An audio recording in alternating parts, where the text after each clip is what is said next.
रानीखाता बाथौ जेनाखि बियाब बेयो जोंना देग्लायनि बोसोराव 12थि 3 बोसोरसालिया बे जथुम्माखौ जोङो खुंदों। अर्थात 36 बोसोरारि बे खुंनाय हाबाफारिया जोंहा जेनाखि आसाम गभर्नमेन्टनिफ्राय जोङो रिकगनाइज मोननाय बायदियै माग दाननि नैथि मंगलबार बेवहाय जोंहा बोसोरफ्रोमबो खेराइ फोरबो खालामनाय जायो आरो बे खेराइ फोरबोजों लोब्बा लाखिनानै जोङो सानब्रैनि हाबाफारि अर्थात जानुवारि दाननिनो 24निफ्राय आरम्भ खालामनानै 27सिम दिनै अर्थात जोङो बेखौ लाबोबाय थानाय मोनसे उद्देश्यआ जाहैबाय जोंनि बाथौ धोरोम सिबियारिफ्रा जाहाथे खेराइ फोरबो बेफोरखौ बावगारनानै थाङा आरो दिनै जोंनि बे धोरोमारि बाथौ सिबियारिफ्रा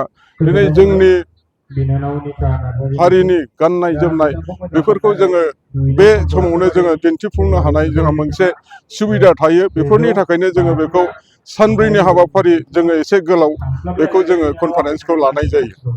गाबोननि समाव जिहेतु खेराइ फोरबो बे खुंफुं जागोन होननानै बुंदों, लाइमोनफोरखौ मा खावलायगोन नोंथाङा? थ' गाबोननि जेनाखि फुंनि समनिफ्राय जोंहा मोनसे हाबाफारि दङ। बियो गाबोन जोंनि रानीखाता बियाब बाथौ गौथुम हिसाबै जोंहा बोसोरै माने बेवहाय 42टा गामियारिफोर दङ। बिथांमोनखौ लानानै जों मोनसे फिरफिला उरायहोनाय जायो। दा बे फिरफिला उरायहोनायाव जोङो देग्लायनि बोसोराव माने 42टा गामिनि गावबुराफोरखौ जोंनि बाथौ सिबियारिफोरखौ मान होनानै फिरफिलाखौ उरायहोनायजों लोगोसे देग्लायनि बोसोराव जोंहा सिजौ जौगाखां आफाद मोनसे रांखान्थियारि बिथिंजों जों बोरै आवगायनो हायो बे मोनसे जोंहा आफाद दानानै लानाय दङ बियाबनि सिङाव। आरो जोंहा अजा आफाद आरो जोंहा लाइमोन आफाद, माइनाव आफाद, नैबे बिथांमोनखौबो जों देग्लायनि बोसोराव फिरफिलाखौ उरायहोगोन। आरो जोंहा बे फिरफिला उरायहोखांनायनि उनाव माखासे जोंहा हाबाफारि बादियै जों जिनाखि बाथौ सिबियारिफ्रा जोंनि बियाबनि सिङाव थानानै रुंसारि जालांबाय बिथांमोननि थाखाय जोङो गोथैसि मान बावनाय जागोन। आरो बेनि उनाव जोंहा खेराइ फोरबोखौ आबुङै जोंहा जिनाखि नियम निथि दं बेखौ जोंहा दिउसिगिरिनिफ्राय लानानै जोंहा जानागुरु आरो जोंहा माखासे बैराथिफोर दङ। बेफोरनि मा रोखोमै मोसाखावरि जोंहा फाथालि हिसाबै सल्ल' फाथालि बेखौ जोङो खेराइयाव जोङो फोरबो हिसाबै बेखौ मोसाखावरि जोङो देग्लायसिम जोङो बेखौ फालिबोगासिनो। आरो जोंनि लाइमोनफोरखौ आङो बेखौनो खावलायनो सानदों जे जोंनि जाहाथे हारिनि जिनाखि मोनसे जोंहा ख्रिस्टियानो होन बा बागुरुम्बाजों मोनसे जोंहा बे खेराइ फोरबोआ मोनसे सोमोन्दो गोनांथार।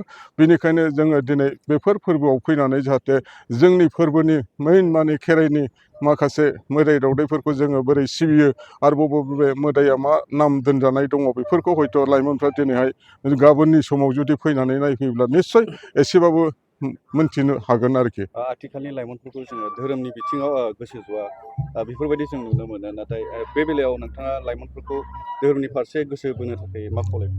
थ' दिनै नोंगौ धोरोमनि बिथिंजों जोङो बुंनो थाङोब्ला मेइन जोंहा जेखौनाखि साननांगौ गुदिया जाहैबाय जोंना गथ' गथायखौ जोङो धोरोम बिथिंजों लांनांगौब्ला गावनि न'खरानो थिग जाग्रोनांगौ। बबेबा बाथौ धोरोमानो जा, ब्रह्म धोरोमानो जा, बा गुबुन धोरोमफ्रानो जा, गावनि गथ' गथायखौ जुदि नोङो धोरोमखौ जेरैहाय जोङो गथ' गथायखौ फोरोंनायनि लोगोसे गावनि गथ' गथायखौ जेरै रायलायनो फोरोङो बे समनिफ्रायनो जोङो बिमा बिफानि जिनाखि दैदेननायाव बेखौ जाहाथे धोरोमखौ गोरलै समनिफ्रायनो उन्दै समनिफ्रायनो जों बेखौ लाफाबाय थायोब्ला निस्सय दिनै जोंनि लाइमोनफ्राबो बे गोजौ मोनसे धोरोम सिबियारि हिसाबै जोङो मोननो हागोन आरोखि।